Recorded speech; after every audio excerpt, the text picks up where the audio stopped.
In modern times, manufacturers produce highly specialized materials for a wide array of uses, called polymers.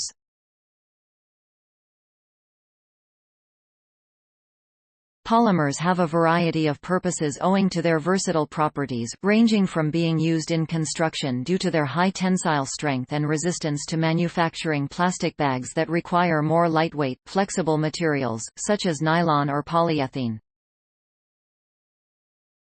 These differences between the properties of different polymers stems from their internal structure.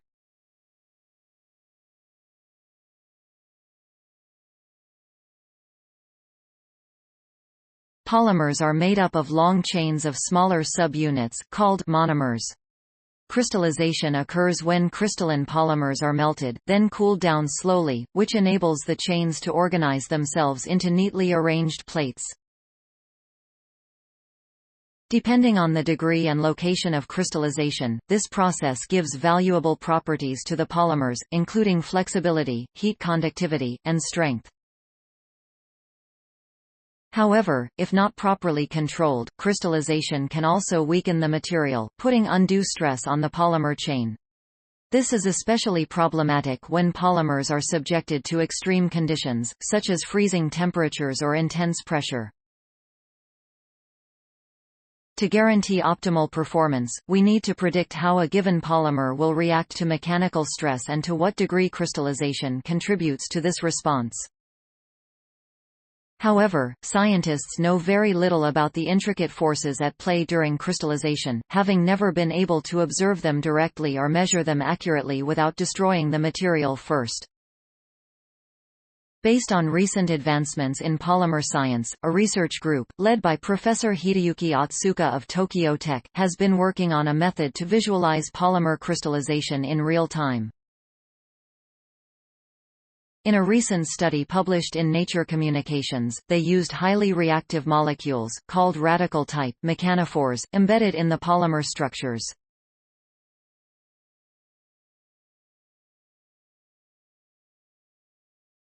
Radical-type mechanophores are sensitive to mechanical stress and easily break down into two equivalent radical species, which can act as a probe to know when and how stress is applied.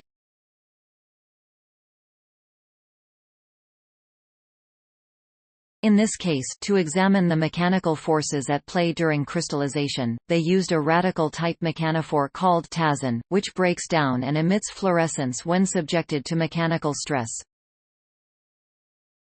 The team had already used similar molecules previously, showing they could be used to visualize and evaluate the degree of mechanical stress within a polymer material.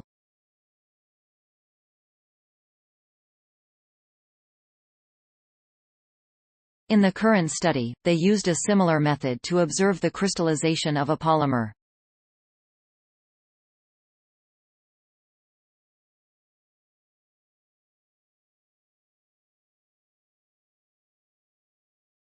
As the crystals formed, the mechanical forces caused the mechanophores in its structure to dissociate into smaller, pink-colored radicals with a characteristic yellow fluorescence, enabling the researchers to directly observe the process. Because fluorescence shows high visibility, the researchers were able to measure the emitted wavelengths of fluorescence to determine the exact rate of crystallization, as well as its extent and location even in 3D within the polymer material. Professor Otsuka explains the significance of this finding. The direct visualization of polymer crystallization offers unprecedented insight into crystal growth processes. Indeed, this method enables manufacturers to test polymer materials for specific mechanical properties during crystallization. The researchers believe that their study will enable the industrial optimization of polymer materials by controlling the crystallization process to obtain desired properties.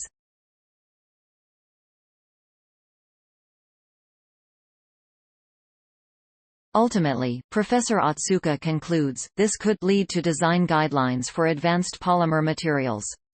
Story source: materials provided by Tokyo Institute of Technology. Note: content may be edited for style and length.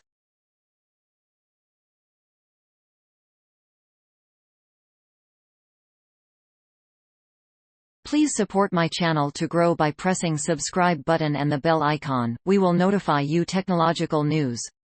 Thank you.